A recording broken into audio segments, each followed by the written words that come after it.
जंतर मंतर की धरती पर चंद्रशेखर ने एक आवाज़ दी। तमाम देश के लोग वहां पर मौजूद हुए। वहीं पर मौजूद थे अशोक अज्ञानी जी भी। लेकिन क्या था असली माजरा, किस तरीके से वह भीड़ एकजुट हुई और तमाम जो चैनल दिखाने लग रहे थे कि एक बड़ा क्रांति हो रही है, एक बहुजनों को एक नया नेतृत्व मिल गया है। क्या कहना चाहेंगे अशोक जी, जो कल का एक सैलाब दिखाई दिया, सैलाब कहेंगे, किस तरीके से देखते हैं, या बहुजनों को एक नेता मिल गया है, क्या कहना चाहेंगे? देखिए, सैलाब, ये जिस तरीके से मीडिया बार बार इस बात को कि बड़ा सैलाब और भीड़ और ये, वहाँ ऐसा कुछ भी नहीं था। और वहाँ पर जो नॉर्मल प्रदर्शन धरने होते हैं उसी तरह का एक ये कार्यक्रम था। मगर कल के उससे एक चीज़, बहुत सारी चीज़ें सामने आई जो दिखाई दी, और बहुत सारे चेहरे भी ऐसे सामने आए कि जो बहुजन मूवमेंट को जो पीछे से जो अभी इसको आगे बढ़ा करके, चंद्रशेखर रावण को आगे बढ़ा करके, सॉरी माफ़ कीजिए, उसने कह दिया मैं तो रावण हुई नहीं, वो सत्य न्यूज़ पे चल रहा है। और एक और उस पर जो प्रोफेसर रतनलाल का टीवी है उस पर चल रहा है, उसने कह दिया मैं तो रावण हुई नहीं, मुझे तो मीडिया ने बनाया था, मैं तो पंडित चंद्रशेखर आज़ाद का मैं मानने वाला हूँ। चंद्रशेखर आज़ाद और उसके पीछे जो चौकड़ी थी जो बहुजन मूवमेंट को ख़त्म करने के लिए, और बहन जी के विरुद्ध जो बार बार कोशिश कर रहे थे इसको आगे ला करके, तो अच्छा हुआ कि वो कम से कम वो सारे चेहरे और वो साजिश सामने आ गई है। और जो इन्होंने इशू बनाया कि भाई हमें, वो इशू ये था भीड़ को बुलाने के लिए, उन नौजवानों को कहाँ कहाँ से बुलाया, और वो 1,500-2 हज़ार नौजवान थे, उनको बुला करके कि भैया मुझे जेड सिक्योरिटी चाहिए।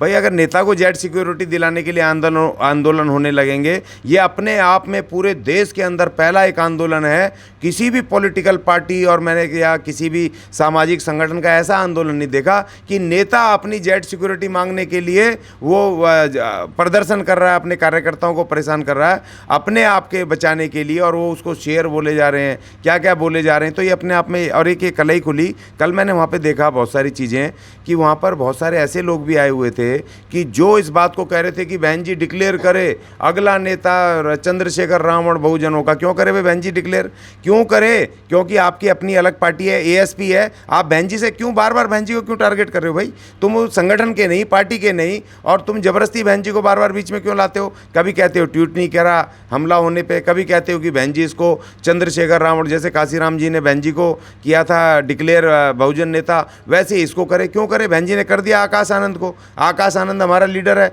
और तुम्हारी अलग पार्टी है भाई, तुम खुद नेता बन गए, तुम्हें डिक्लेरेशन की जरूरत क्या है? अगर डिक्लेरेशन चाहिए था तो तुम बहुजन समाज पार्टी में काम करते, एएसपी की आपको जरूरत नहीं थी। और कल जो हुआ, कल इनकी पोल खुल गई, और एक कहावत है कि बंद होती है मुट्ठी तो लाख की होती है, और खुल जाती है तो खाक की हो जाती है। कल इनका पूरा मूवमेंट खाक हो गया, पूरी तरीके से बर्बाद हो गया। कल इन्होंने अपने पैर पे कुल्हाड़ी मार ली, वहाँ पर ये ख़त्म, इनका राजनीतिक कैरियर ख़त्म।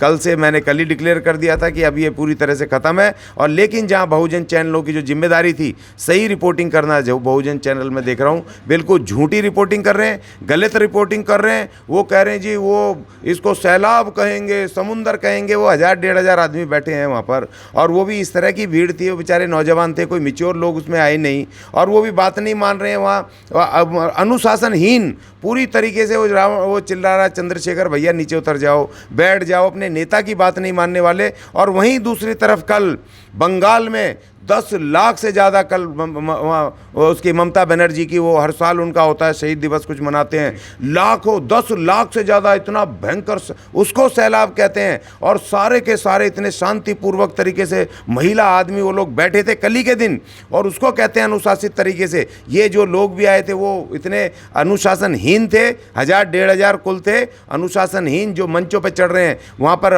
ऊपर को चढ़ रहे हैं, और चारों तरफ उन्होंने व्यवस्था बना रखी है। और खुद वो चंद्रशेखर कह रहा भाई बैठ जाओ, नीचे उतर जाओ, उसकी बात नहीं, नेता की जब बात नहीं मान रहे तो इस तरह के मूवमेंट ज़्यादा दिन टिकते नहीं है, चलते नहीं है। लेकिन दुख मुझे ये हुआ कि जो बहुजन चैनलों ने जिस तरह की गलत रिपोर्टिंग करी है, वो रिपोर्टिंग अपने आप में गलत है। ये बहुजनों के साथ धोखा है, छल है कि इस तरह से उसको एक छोटे से मूवमेंट को, और वो भी एक व्यक्तिगत आदमी के लिए, सिक्योरिटी के लिए, अपनी सिक्योरिटी, कोई ऐसा बड़ा इशू भी नहीं था कि जिसमें बहुजनों की कोई मांग होती, रिजर्वेशन की मांग होती, नौकरी की होती, सुरक्षा की होती, जिसमें ज़मीन बंटवारे की होती, बजट बंटवारे की होती, या बहुजनों से जुड़ी हुई कोई मांग होती। ये तो एक व्यक्तिगत नेता को एक सिक्योरिटी दिलवाने के लिए, और उसको बहुजनों चैनलों ने इस तरह तरह से उसको किया है, मैं उसकी निंदा करता हूँ। उन बहुजन चैनलों की निंदा करता हूँ जिन्होंने गलत रिपोर्टिंग करी है। लाखों लाख की भीड़ बता रहे हैं, बताओ लाखों लाख की भीड़ वहाँ पर जाए, अगर 2-3 लाख आदमी रामलीला मैदान में आ जाए तो वो भी कुछ नहीं दिखाई देते। यहाँ तो छोटा सा 4-5 हज़ार में पूरा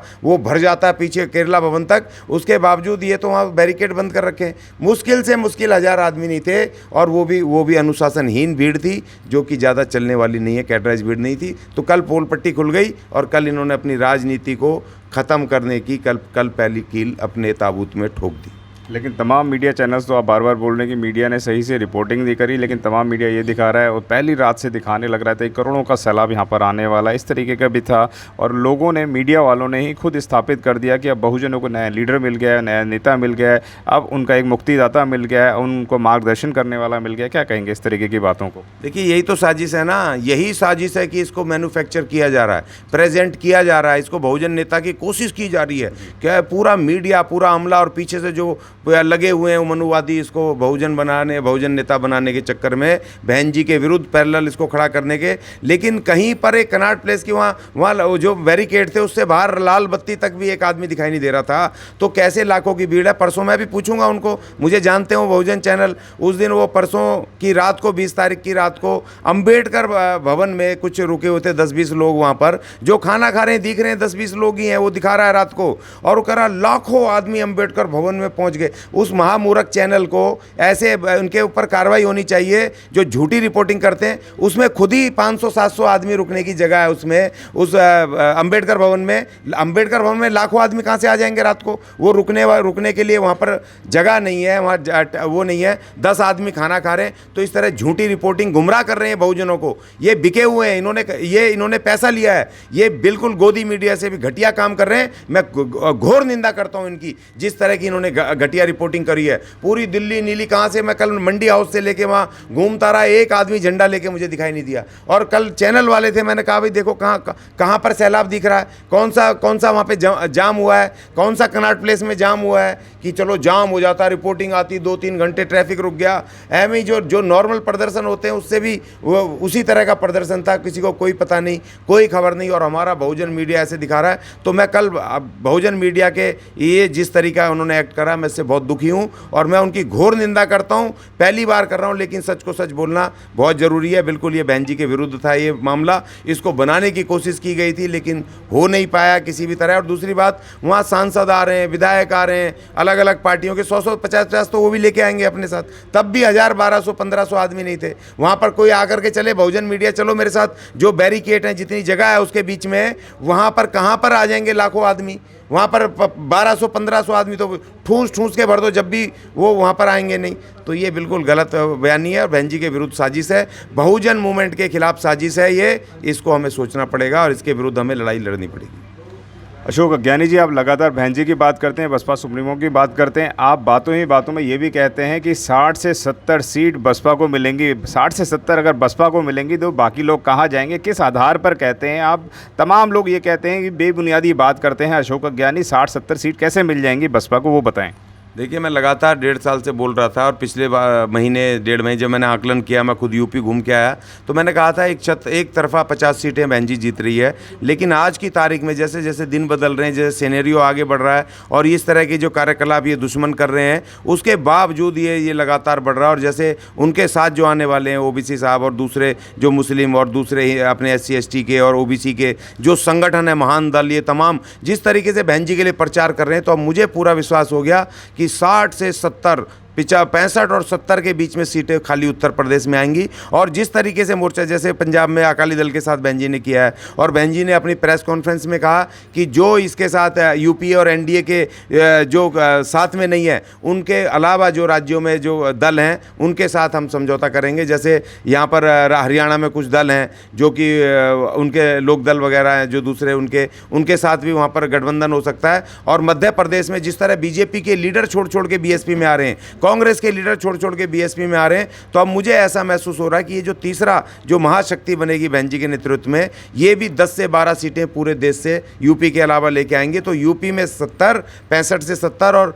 10 से 15 सीटें पंजाब और मध्य प्रदेश और ये तेलंगाना, ये तमाम से मिला करके तो कम से कम 80 सीटें उसको बहन जी के नेतृत्व वाले गठबंधन को मिलेंगी। और बहन जी हर हालत में प्रधानमंत्री बनेगी और हमारी सरकार बनेगी। हर हालत में सबकी मजबूरी होगी कि, और ये जो इंडिया नाम का नकली इंडिया बनाया है इन्होंने, पॉलिटिकल इंडिया, ये इसकी मजबूरी होगी बहन जी को प्रधानमंत्री बनाना। अब सीटों में इजाफा हो गया, कम से कम 30 से 40 सीटें, 50 से आगे बढ़ के 80 सीटें आएंगी पूरे देश से। और उत्तर प्रदेश में 65 से 70 सीटें, ये बिल्कुल कन्फर्म है। जो रिपोर्ट आ रही है, मैं खुद भी घूम रहा हूँ, चारों तरफ जा रहा हूँ और अपील कर रहे हैं, लोग हमारी बात को सुन रहे हैं।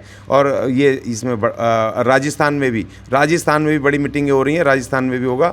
तो 80 सीटें करीब 65 से 70 यूपी और 10 से 15 सीटें पूरे देश में बहन जी के नेतृत्व में आएंगी। जी अशोक अज्ञानी जी, मणिपुर के ऊपर तमाम देश की नज़र है, विदेश वाले लोग भी मगरमच्छ के आंसू दिखा रहे हैं मोदी जी को।